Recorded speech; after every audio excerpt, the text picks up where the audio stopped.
This is good. I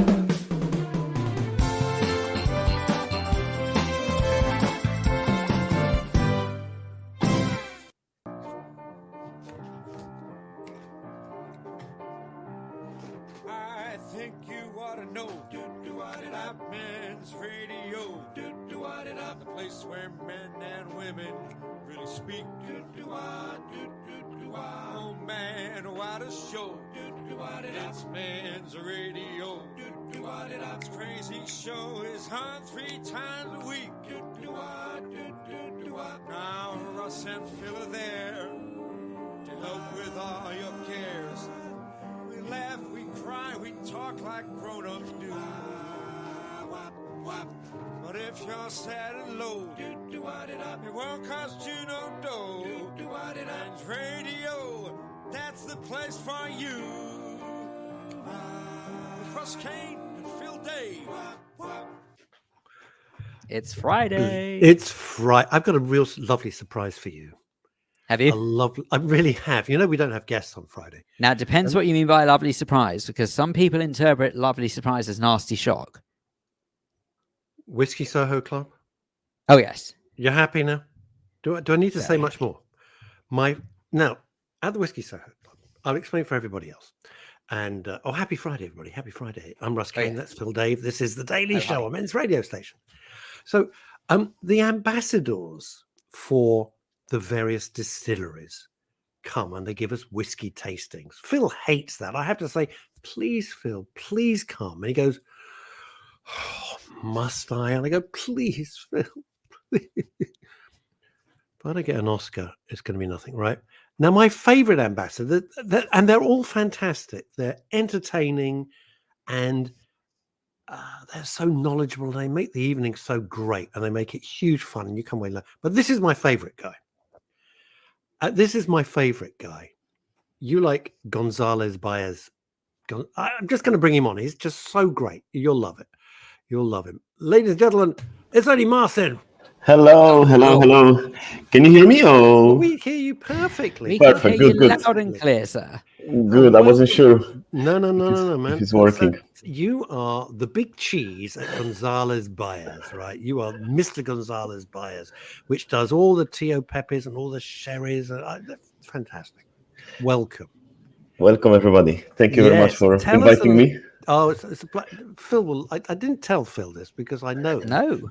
I know Phil's just going to love this, and it's Friday, and I wanted to kick back a little bit, everybody, because it's been Are we doing a long whiskey week. tasting? Have you got some coming? Right? Is something He's dropped off to where I am no, right this now? Isn't, this is It's open.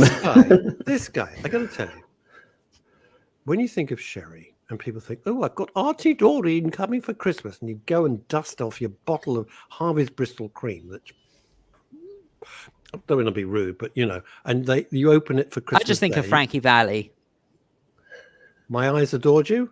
No, I'm thinking of Sherry, baby. Oh, Sherry Baby. Perfect. Yay! So when I first heard of Mr. Schilling, I thought, oh, Sherry, God, I'm going to work my way through all this. You thought that's some very reasonably priced sherry. That's what I thought. And this guy revolutionized my thinking of it. The thinking, but anyway, I'm going to say nothing. You go ahead, please. Entertain us with your fabulousness. Well, I mean, where would you like me to start? I can tell you. Tell us the little story about the guy. The guy. This is inspiration. Who started the whole huge empire. Yeah, I mean, Mr. Gonzalez was a young entrepreneur, you could say. So he started the business in 1835. He wasn't actually knowledgeable about sherry, so that's quite a start. 23 years old guy without any knowledge about wine. 23, Phil. Yeah. This guy's 23 years old. He starts this thing up, and he knows nothing about the business. Yeah, I started my interest in alcohol seriously at 23, so I don't think it's that special. Linda, what have you produced, darling? What? Well, he was basically living. I love the story of how he got the idea. He was living in Cadiz at the time, so he saw the shipment of barrels going out of the port, and he was working in I thought office you said there. Sherry. Yeah, well, sherry was shipped by the barrel at the time, so that's just to clarify. So he was you could imagine him sitting there and watching from his office the shipments of barrels. He didn't know probably exactly what was inside. I mean, I'm sure he realized eventually that it was sherry, and of course UK was one of the biggest buyers of it. So he was lucky enough to have an uncle whose name was Jose. And Jose, if you know a little bit of Spanish language, you will know that Jose refers to Pepe as a short name. They changed the name to Pepe, and Pepe was an uncle, so he was his uncle, and in Spanish, uncle is tío, so hence the Tío Pepe See where product. this is going? Yeah. Everybody talks about Tío Pepe. It means Uncle Pepe. Yeah. Fantastic. Everyone thinks it means something grand. It just means Uncle Pepe. So he had this good arrangement with his uncle, and the uncle asked him just one condition: if he starts to be very successful, he wants him to allow a production of this style of sherry, which is the driest wine in the world at the moment. You could say easily it has less than 1 gram of sugar, and its taste of salt. It's got a little bit of salty notes. Yeah. It smells completely different to what it tastes, but it works perfectly with anything coming from the sea. So when they shipped the first shipment in 1844, Mr. Bias, who was our partner in the UK, he said, "Look, I mean, this is not exactly what we are ordering. We were looking for something sweet, something brown, and you are sending me 10 barrels of a pale, light wine, which is completely dry. So, I mean, what are we going to do with it, And it's rather expensive as well. So they were not very happy about it. So they sold the 10 barrels 2 days after they received it. But I'm so sorry. Russ has clearly gone to the bar already. All of this talk of sherry. I'm so sorry.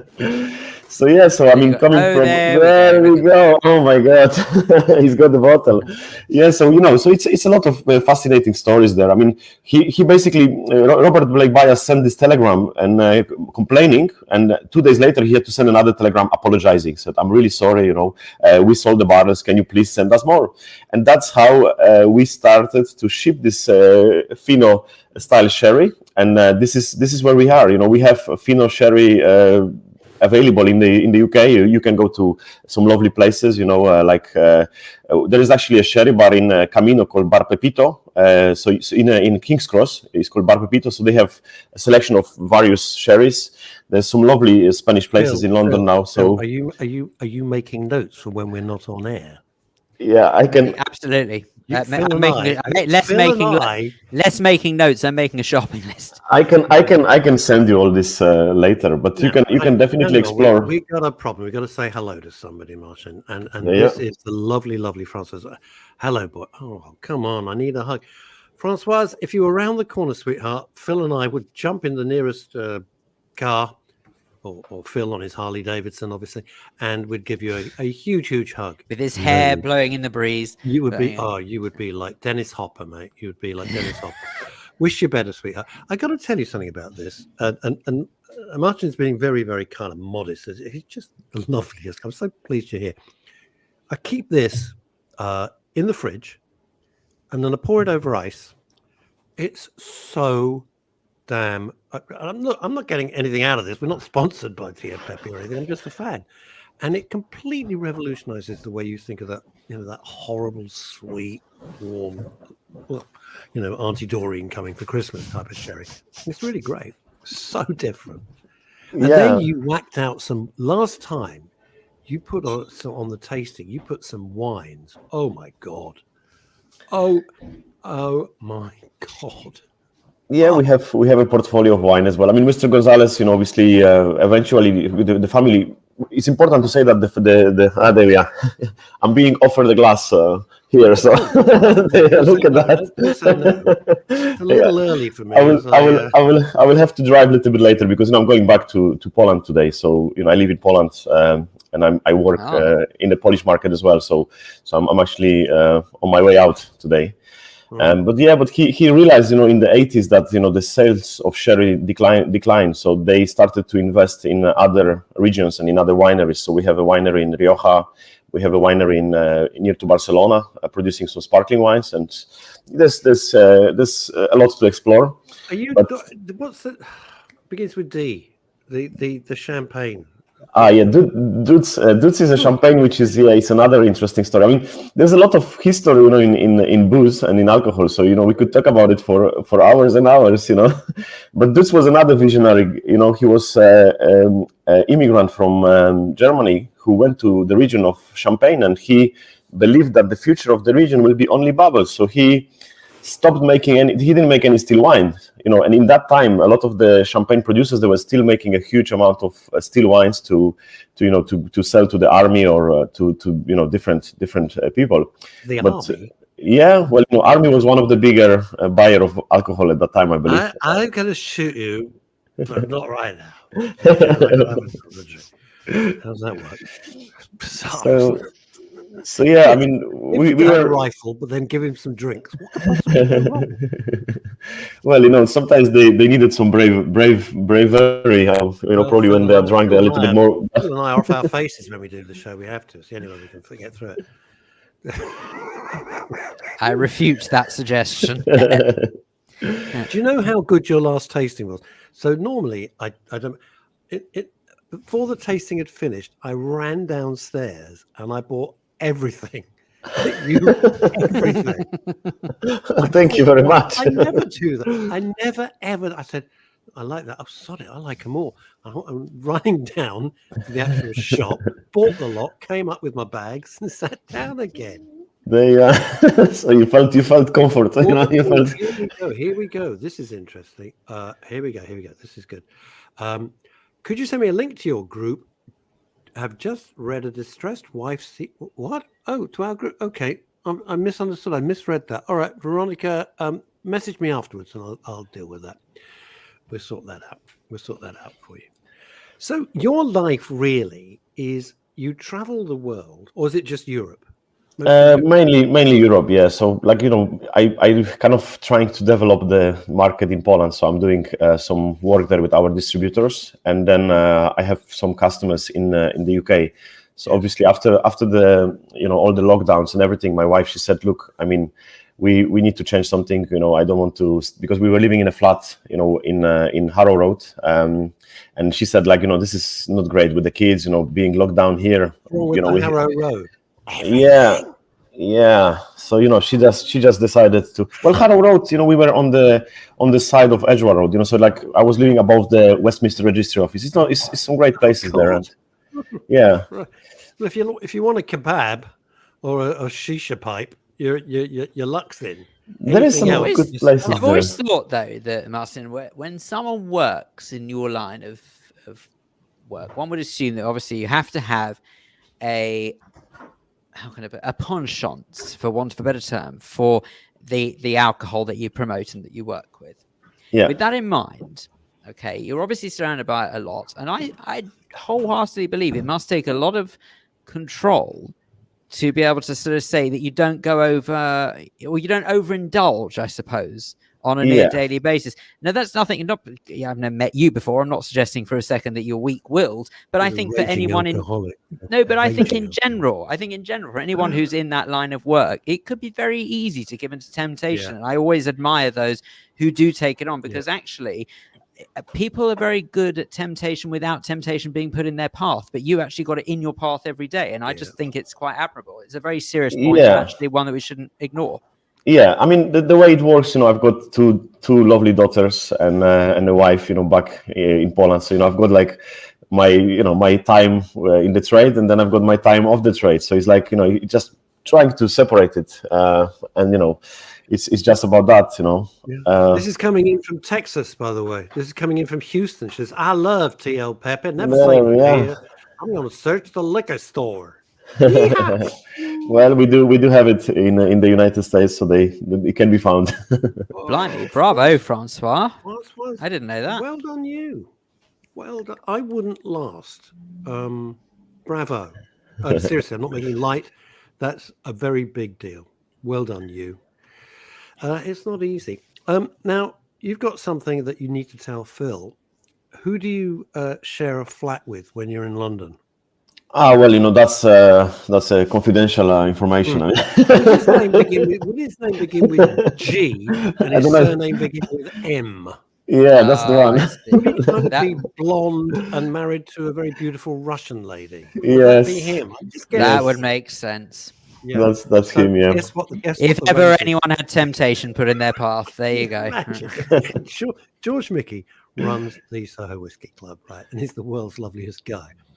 But he likes to live it large, let's just say, right? So what's the deal? He Makes me look teetotal. He makes you look like a monk, right? He makes you look like a monk. And he says, "Oh, well, look, don't pay me anything. Just a few cases."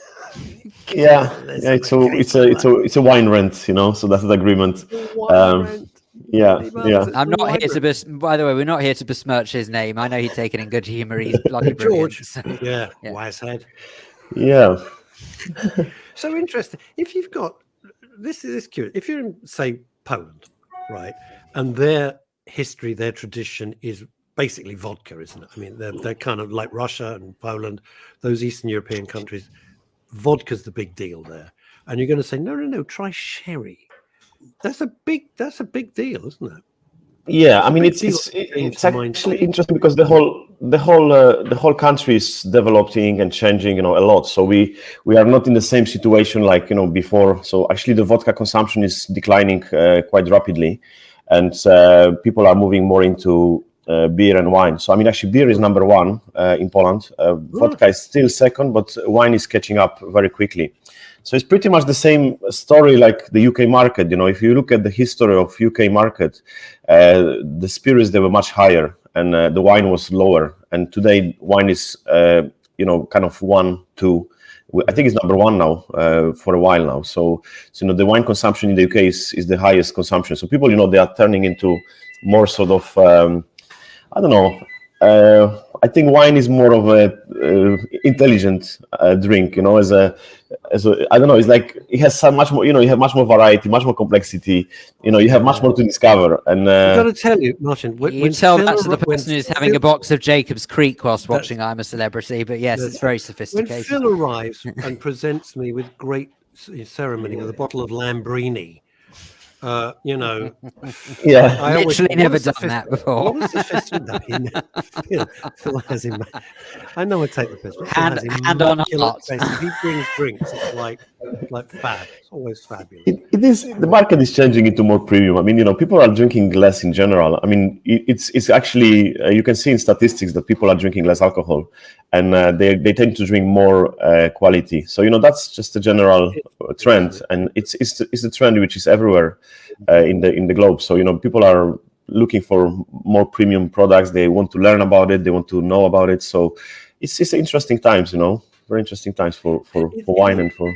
It is. Listen, bless you. It's been it's lovely having you on. I know you got to dash off to Poland and save Eastern Europe from itself. When are you next back in London? I'm gonna be back end of January. So yeah. So I mean, just talking about saving anybody, I would like to say that George obviously had this great fundraiser here in Soho Whiskey Club for Ukraine, Yes, which we raise money. So credit to him and all the members of the club. Wonderful. Do you know, George came up with this thing. I know one day we'll get George back on the show because he's a young guy. He's 30, 34 or something like that. And he just said, let's do a fundraiser for Ukraine. And in about 5 minutes, he set the whole thing up, not knowing if it was going to be a success. It was a wonderful night. It was just because we're all pals there, Yeah. just like booze and we like cigars. That's it. Doesn't matter your politics. All of that stays out in Old Compton Street. No one cares. Once you walk up the stairs, we're just pals. And it was a great evening. It raised, what did we raise that night? 24 It grand was or something? 28 or crazy? something like that. Yeah, 28,000. 28 So grand. And you got to So, yeah. understand, this is a little room yeah. above a shop. I don't want you thinking this is some Pall Mall club. It's a little room above a shop in Soho with the grand title of the Soho Whiskey Club. Yeah. 28 grand in one night. Listen, you've got your finger more on the pulse. How long you in the Ukraine thing, just to get it serious, just for a sec, is there any sign of there's not. I can't see any sign of this easing up at all. No, well, I mean, the thing is that, I mean, it's not stopped, so we are still helping. So, actually, González Bias, with my help, we are actually doing another fundraiser for Ukraine. So it's actually, I think I sent you the video before, but I can resend it so you can have a look at it.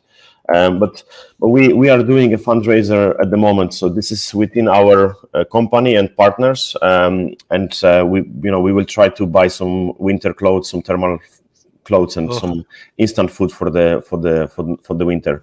And we are actually, I'm trying to source some power generators for some households. So it is disastrous. I mean, there's obviously more refugees coming to Poland. So it's not finished at all. So it's all these people, they obviously need mental health support. So my brother-in-law happens to be a psychiatrist, so he volunteers and helps along his brother, who is a priest.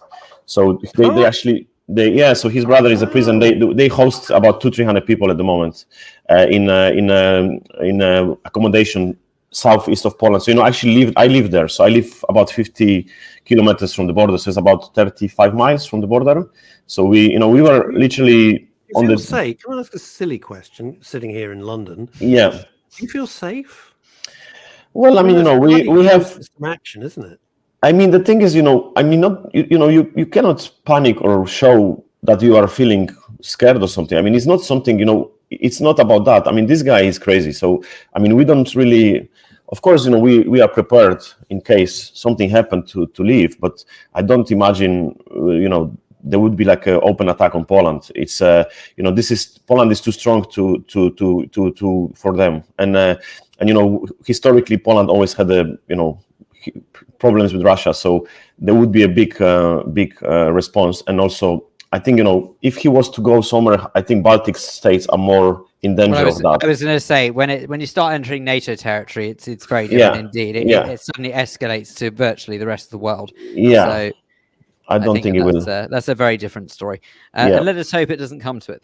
No. But in the end, as I said, we are continuing to help. So if anybody would like to do something, I can send you some details of what we are doing and how can be contributed to this. And would you stay in touch and we'll happily help you.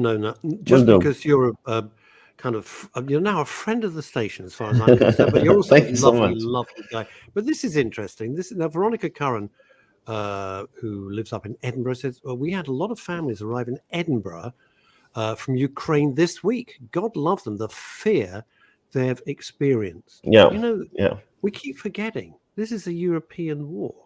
Yeah, it's still happening, and it's not in the middle of nowhere. This is a sophisticated European country, and suddenly you're getting the crap blown out. I mean, Russ, I have to tell you a story because this is comes down to where pretty much what.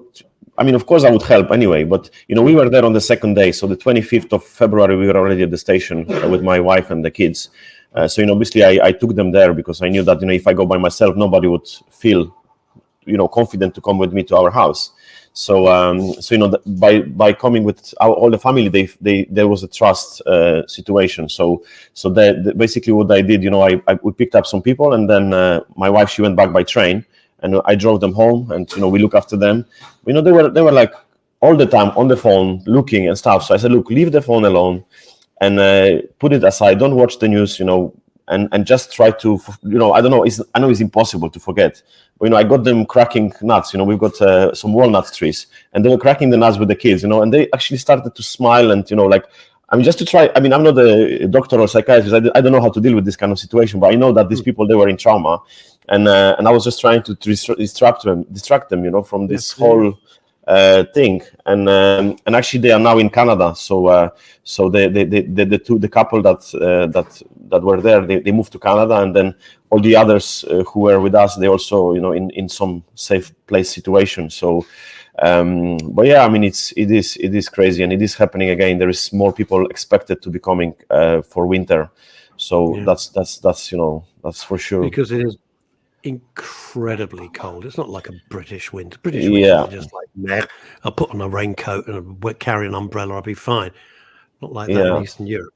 Martin, thank Anyway, you so, guys. so much. Yeah. Bless you. Lovely Safe journeys. to I look speak to forward you. to your next fabulous tasting. I will Yeah. drag Mr. Phil Dave with me. There we I are. know he will absolutely love it. Thank you for all you Thank you do. so much, guys. Have a Stay lovely day, and stay safe, please. yeah, we'll keep in Please touch, do. and I will post you when I'm coming. Yes, please do. Cheers, God guys. bless. Thank you very Bye-bye. much. Bye-bye. The nicest guy. The nicest. Well, that was it. When guy. you said to start off the show with a drink, I didn't actually mean to hear someone else have a drink, but it's all right. I'll live with it. You, Okay. you can have a drink. Order room service. Just go like that. That's the spirit, yeah. Waiter. Oh, look at this. Look at this from Veronica Curran. This is kind of like a movie moment, isn't it? It says, train stations along the route of escape. People, I can't. Could you read the rest of it? I can't. It upsets me. Apparently, at a train station along the route of escape, people had left baby buggies so moving. Crumbs. God almighty. Yikes. You really hoped in 2022 we'd kind of left this. Well, Just be don't you nice know, to it's leave it almost like we're in behind. 1922, not 2022, but there you go. Well, this is the thing. It's awful. It's absolutely awful. Can we change direction slightly? Please do, because I know we've got a something special guest coming up in a sec. we have. Oh, Julie Voice says, "What a lovely guy." Yeah, Too right. Very he's a nice. just charming fellow, you know. Charming. I wanted to bring up a subject that I'll only be quick because, as you rightly identify, we've got. Or we can bring our pal on. Next and she guest can is join waiting in the green She room. can join in the conversation. Well, why not? Indeed, let's go. Why don't we for do it. that, Oh, ladies and gentlemen? I've got a confession. I saw Chantal Ricard's OBE last night. It was too much for her. She can't be here She today. can't stand him She more just than can't once a face. week. She just can't face it. So it is only lovely to meet her. Oh my! Look Good at morning. you with your little. Oh my furry goodness! What muff. happened to your hair? It's not what's going purple on? anymore. Oh, it hasn't been purple for ages, Phil. That's why I haven't seen you for ages, have I? So But I didn't go to South Africa, did I? this is true. You Yeah. didn't. Don't mess with Leslie. I think it's a shame. You Don't should have mess come with. Leslie. She'll rip your lungs out. I won't. She would. I'm very sweet. I won't. Well, are you? You have to This looks find like them a very first. official area where you're sitting. I'm It not familiar is. with this area. You know that I'm away. Oh yes, you're in the Cotswolds. Yeah. And Are I'm you? in my It doesn't friend's. look very country-ish to me. That looks like an executive office in Manhattan. Well, it is. It is his office. It's my friend's office.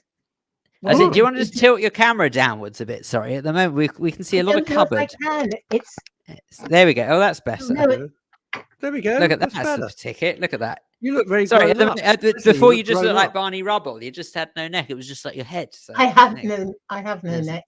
Thank He you for says saying I look says like wearing a polo neck, but I anyway. look like Barney Rubble. Anyway, it's all good. Anyway, so this other subject, lovely Demisa, that I wanted to introduce to the conversation. I wonder how you feel about this. Russ is Is- trying to upstage us, Phil. Let's I'm just not ignore at all. him. I'm not It's putting okay. focus. I'm I don't shutting mind. up. No, it's all right. The other subject was this. It was about what a sense of feeling undervalued does to you. Ooh. Now, okay, so Oh. let me explain this lightly, okay, if I can, because it's quite a heavy subject. So get your brains around this. This is to anyone who's listening, watching, anything like that. You're most welcome to chime in. You know how this works by now. But feeling undervalued and actually being undervalued are technically two very separate things. There is a very strong chance that an individual isn't undervalued. However, if they feel they are, and that takes a hold, what that actually does to a person. And I'm actually sort of, if I'm honest with you, hands up, currently going through a bit of a phase like that myself at the moment, where I just sort of feel as though everyone's pulling in all directions, not necessarily sort of fully appreciating what they've got. Now, that's not me sort of bigging myself up. That's me saying I do everything that I can to the best of my ability. But unfortunately, sometimes once in a while, you stumble across people who just, for whatever reason, maybe suggest that the best isn't good enough. And therefore, it's almost like they're just pushing you that little bit further without realizing that they actually potentially sort of pushing you over the proverbial edge, as it were, before you say, I can't do this anymore. It's enough. And I'm sort of getting a little bit of that mindset at the moment myself. And what it does to me is that it actually sort of makes me, it makes me introvert, actually sort of quite introverted. So what I will do is I will sort of step back from reality, and I'll just sort of say, all right, okay, well, obviously, life's not working the way I want it to. I'm not sure how I feel about it anymore. Do I need to reevaluate? Do I need to make any dramatic changes? If I do make dramatic changes, is the grass greener on the other side? If it's not greener on the other side, what am I going to do?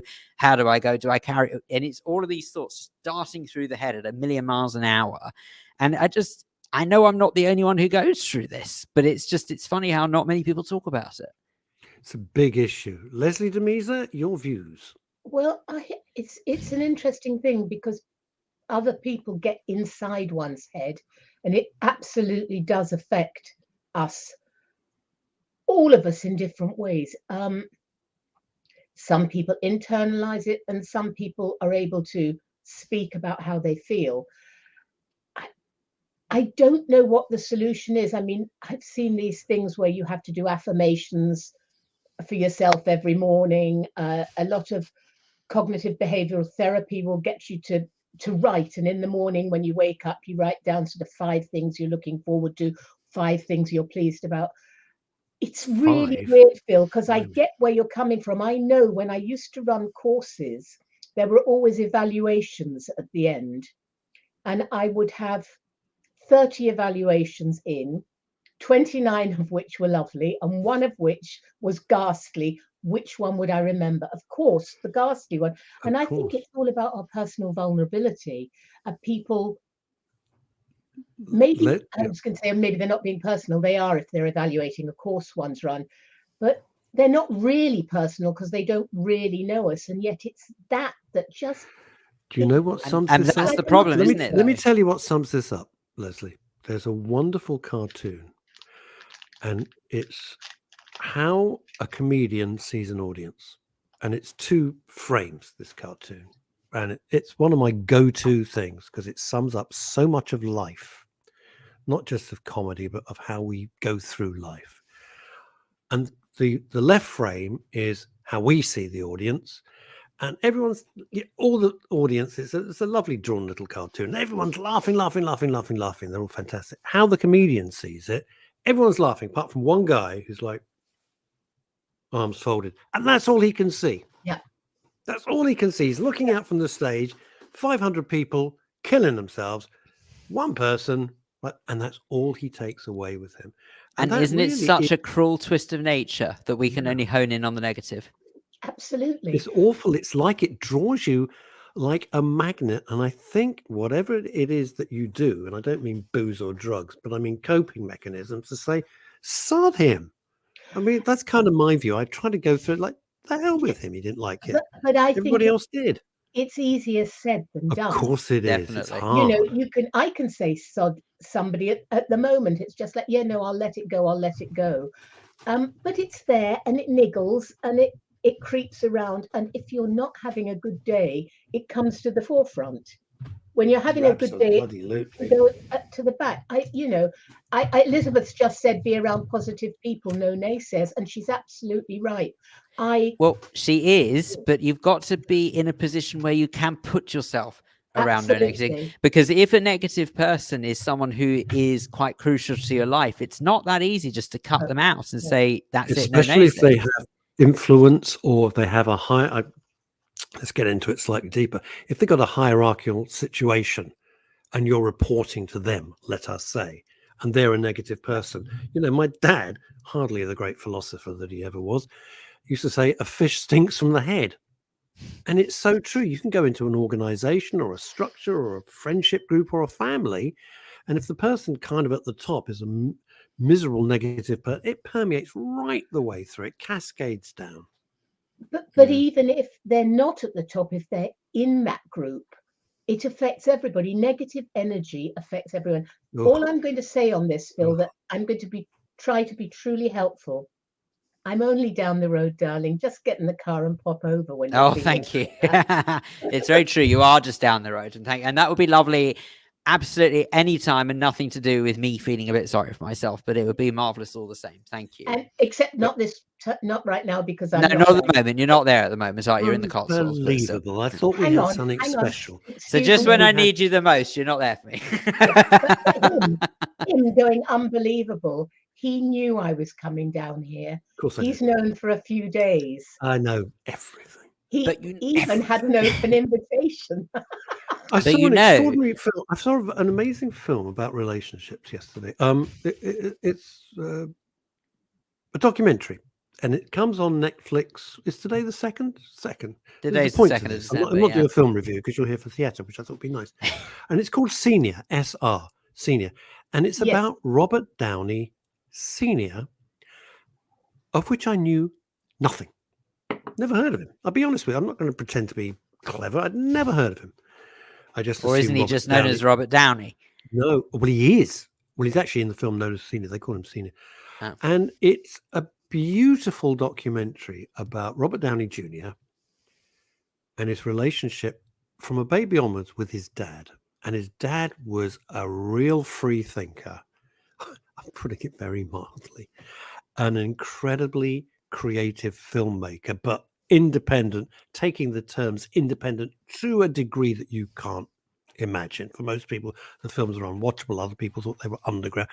And it's this relationship, and also that he has Parkinson's. And as the film progresses, it gets worse, worse, worse. And it's a wonderful, and I've been thinking about it. It's been rattling around in my head. And then Robert Downey Jr. walked on, and there was a lovely Q&A discussing this film, which is really a labor of love. And what was so interesting about it is it makes you think about creativity, about forging your own path, not following everybody else. It makes you think about your own relationship with your own father, what it was like, and that really bit. I have to tell you, that really bit last night when I was sort of rattling around in my head. And it's just a very touching, funny, freeing sort of film. Very strange structure. If I try to explain the structure of it, I'll ruin it. But if it's it's coming up on Netflix. As I said, I saw it in town last night with a Q&A with Robert Downey Jr. plus the producer plus the director, and how the hell they did this, I don't know. It was really, really interesting about relationships, and you could see why Robert Downey Jr. is exactly the way he is, and how his little son is the same. And it's at one point there's 3 generations, and they're so beautifully tight, and there's so much love there. It was great. I came away thinking, I'm not an envious. I never get jealous or envious. And I go, that is great. That is lovely. Like the grandson couldn't wait to see his papa, in Manhattan. It was a beautiful thing. Beautiful thing. There we are. Okay. Funnily enough, though, I saw a beautiful film yesterday evening as well. I mean, I know it's theatre I'm going to talk about, but I saw a film called Living with Bill Nighy. Oh, yes. It's a delight. I can't call it anything except a delight. It's set in the 1950s. He is, I was going to say a civil servant. I don't think he is. He works for what was then the London County Council in the County LCC. Hall. Yep, in County Hall. And he's a widower in it. His son and bitch of a daughter-in-law live with him. But it's the most touching, delightful movie. It's very slow. It's very quiet. It looks at, it's got old film footage of London way back, which really was lovely. And the music in it is stunning. I would just recommend it to everyone. It's a gorgeous film. And Bill Nighy Isn't he the best? Isn't he the best? And this is the best thing I've seen him in. It's as if it was written for him. It's so perfect. So I recommend that, Living. In fact, Chantal spoke about it a few weeks ago, but Bill Nighy is, if you want a treat on BBC Sounds, look up the Charles Paris series where he plays this louche, usually out of work actor. It's a very old series. The original one was with Francis Matthews, written in the late 70s and produced in the early 80s. It could have been done in the 30s. I was stunned. It was so, and I'm about as liberal as it gets, and I don't care. It was so casually sexist. The language, and I was walking Ebony, and people must have thought I was going, Jesus Christ, because it looks like I'm talking to nobody. I couldn't believe it. And then they've redone it, more modern version. Bill Nighy in the Charles Paris, you will love it. He's so, that delivery of his, oh my God, it's the impeccable. voice. It's all in the voice. Him. Now, what do you think about this, Leslie? Philip, would you care to read it out? Veronica Curran says, we are very hard on ourselves. I tell you what, I'm going to read this from here because otherwise Lovely Demise disappears. We're all very hard on ourselves. Negative thoughts are all consuming. We need more positivity. Less sunlight lowers our mood. Life can be hard, but talking and acceptance help us to come through the dark times. Now, Veronica, you're right. To some degree, I absolutely, I couldn't agree more. Talking is important about it. Bottling it up never serves any purpose whatsoever. I don't personally believe that I'm someone who does get affected by, should we say, the weather. I know some people do get seasonal affective disorder. I don't personally believe it does affect me because I'm so in tune with winter that I don't actually care too much if it is darker and colder. It's just the weather. I've never had control over it. I don't see why I should have control over it now. But I agree, some people do get very badly affected by it. But for me, it's much more about... Can I ask you a question? Because it's important, but I won't say why. Do you think it's an excuse? And they go, well, it's winter. I'm going to feel terrible now. No, I think to be fair, I don't think it's an excuse. I think some people genuinely do get affected by it. Because if you think about it, it's exactly the same way that as someone who quite likes the warm weather, if the sun comes out, it instantly makes the day feel a bit better. There is something about light stimulation. So you see the sun beaming down and everything, reflecting off everything. It does make the mood seem much jollier and much better. So I do believe that there are some people who can be very badly affected by it. I just don't personally think that I'm one of them, luckily enough. But no, what does get me is, and I know that totally and utterly they are my demons, completely my demons, is that I've always had this thing, and there's a friend of mine who summed it up absolutely brilliantly. He always said that the thing with you, Phil, is you don't care what other people think about you. You just prefer it if they thought good things about you. In other words, they thought positively about you. And so what happens with me is that it is true that a massive part of me thinks, well, if you don't like it, your problem, to hell with you. But at the same time, there's these thoughts that go around for me thinking, hang on, why do you think like that? Hang on, what have I done? And then it's actually sort of me being hard on myself to say, okay, well, I've obviously got to do better at something, because clearly I've caused someone to feel like this, even though I know it's their problem and not mine. Do you see what I mean? But it often says, there's two things I'm going to say. One is, it often says more about them than it does about you. Seriously.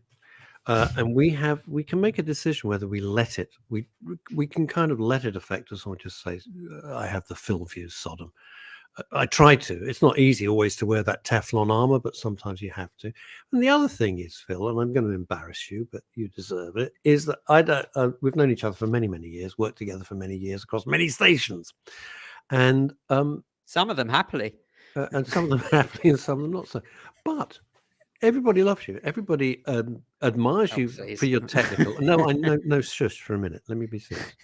Because I don't often get the chance to this. I have never met, in all the hundreds and hundreds of people that we know together, hundreds of people we know, ever say a negative word about you. Ever. I can't say that for many people. Jesus. Well, but thank for you. I can't. So it's, I'm just putting an outside perspective on you, just for a sec. Thank you. Can I just also, Phil, just say this? You say when you hear these things that you look at yourself and say, what is it about me and what have you?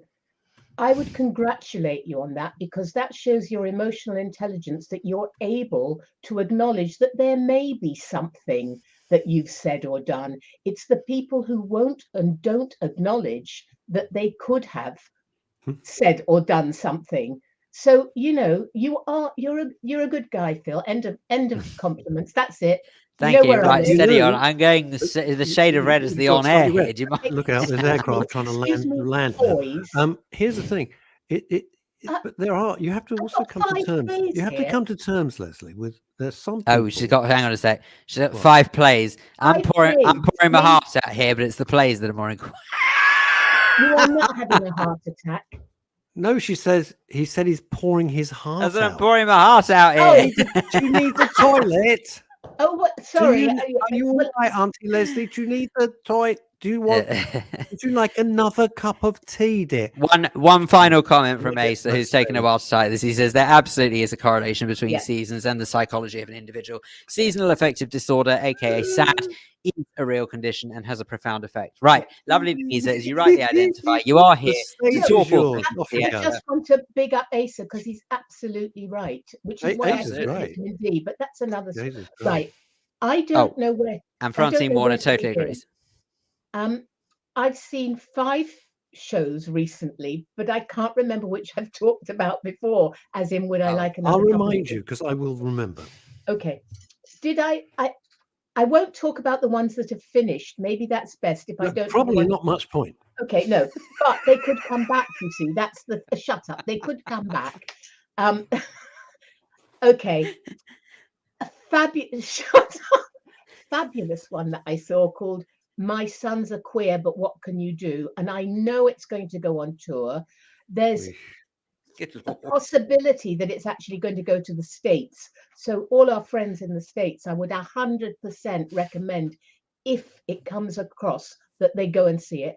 It is brilliant. It's written and performed by a guy called Rob Madge, who became something of an internet sensation through TikTok, so I'm told by my younger nieces, during COVID.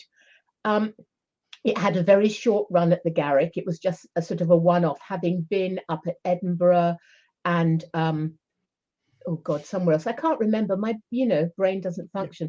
It's just joyous. It's autobiographical, and it kind of tells the story of what he went through when he was 12 years old. Rob actually put on wigs and decided to play Mary Poppins and Ariel and Mickey Mouse and Belle from Beauty and the Beast in his living room. He got his dad to be the stage Jesus. manager, and his dad was a sound technician and everything else. And he also had to push floats in and out that had been made. And Mum got very confused because she mistook Aladdin for one of the mermaids in The Little Mermaid, and all the costumes An went easy awry, but mistake his to make. We've grandma all been watched there. it, and his grandma adored it. It is the funniest thing I've seen. I was in pain laughing, but it's also incredibly moving. Beautiful thing about this young man who, at the age of, well, when he was about 6, he knew he wanted to go into theatre, go into stand-up, go into something, mostly go into drag, it seemed. And it was brilliant. Absolutely. He has this amazing family as well who supported him. Just beautiful. And it was full of footage that was made when he was, oh, thank you, Veronica. All the footage of old home movies was in this show. It was just gorgeous. So honestly, if it ever comes back again, My Sons Are Queer, But What Can You Do? It's worth seeing. It's about 90 minutes long, no interval, just lovely. One-man show. Or actually, I have to, at this juncture, hold on, Russ, one person. I knew you were show. going to go there. Move Yeah, on. I know. I've Move been on. trying to avoid I it. can't deal with Okay. it. I I can't. know you I can't. can't. I Okay, really so can't deal with fine. it anymore. Enough now. Okay, shush. Okay, so to get serious now, and it did get very serious after that. I saw Good, which was on at the Harold Pinter. Now, Good stars David Tennant, which was I'm actually listening. the main reason I went. Do you remember, Russ? You asked me if I'd like to go somewhere with you, and I said no. I was busy with David Tennant that Yeah. night. So I went to Believe- Barbados on my own. But there Yeah, you go. and that's fine because Fair David enough. was worth it, even though he did actually play a Nazi. He was Oh. still But apart worth from it. that, It's a really, I found it a difficult watch. It was brilliant, but Really? difficult. Yeah, shut up. I can't understand it. I mean, No. it sounds like a real feel-good thing. Well, like one of Britain's best actors, and he's playing a Nazi. And what did you think you were going to get? Mary Poppins? What? no, come on, I didn't know he was playing a Nazi in it. He Oh. basically it's considered to be an example of how a good man is corrupted. It begins in 33, and it's kind of about his conversion to Nazism step by step. But actually, it's really, I think, about how all he wants to do is do things for his own good above anything else. Is pushed to do it for his own good. But the weird thing about the play is loads of characters in it, but all the other characters are only played by the other two actors on stage. One is Elliot Levy, who plays the chap Tennant plays is a guy called Halder, and Elliot Levy plays his best friend, but he also plays a number of other parts. And Sharon Small is also in We it. love her. And well, she's fantastic. She and Elliot Levy deserve awards for this because they played so many different characters, and they Sharon move Small. sort of, I can't say imperceptibly because you knew they were playing different characters, but they don't go off stage. They don't change their Like clothes. it's like the Lehman trilogy, kind of, because they play a gazillion different people. Yeah, and but you're they totally did put convinced. on different hats and coats in the Lehman trilogy, and they did they move do, about a bit. These are on stage the whole time. Yeah. It is stunning. I wrote to Sharon Small after you'd seen it and said that how much you liked it, and she came back and said thank you.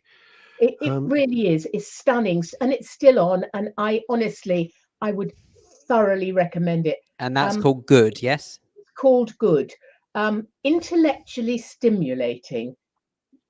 Really intellectually stimulating. One of the things I also found what interested me a lot, the set that they used, they've repurposed old sets to build it, which I thought was great. It's a so grey, the people in Town Square from Aladdin. No, it's a grey concrete box. It's very Third Reich. No, actually, I suppose it's very Soviet because Third Reich is all banners and stuff, and this isn't. This is completely plain set, so you concentrate on the actors. Brutalism. Pardon? The architecture of brutalism is what it is. Oh. Oh no.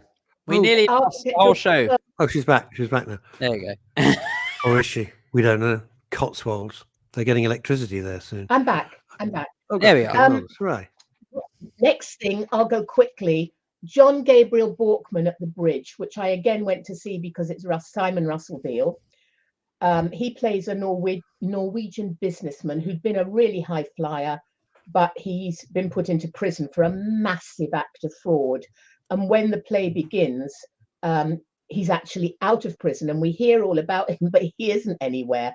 All you hear is sort of penetrating and regular footsteps. It's less bogged down than some of the other Ibsen things I've seen, but basically, no matter how fabulous the acting and how stunning the set, I've realized now that Ibsen and Strindberg are not my thing. Ibsen, Strindberg, if you want to have a good sleep, fabulous. Go in there and just zuzz. They are. I'm sorry to say this, and I don't want to come across as a complete as a complete nihilist. The most boring bloody writers on the planet, and I've never enjoyed their stuff, and I've sat through it. By the way, this comes in. There's a point. Greetings to you both from Barbados. Yes, shame your radio station isn't working today, David Wimble. Yeah, just saying. I just want you to know that Jane, my friend Jane, and I went to see this together. We do a lot of theatre together, and we took turns in sleeping. Quite right.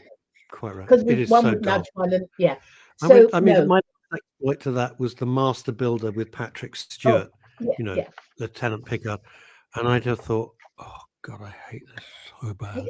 I hate this. Lieutenant Pickard, honestly, he's done so much more than that. I know he has. I know. Okay. Obviously, he's a great actor. He was Charles Xavier in X-Men. Next up, just a one-off that if it ever comes up again, I really commend it to everyone.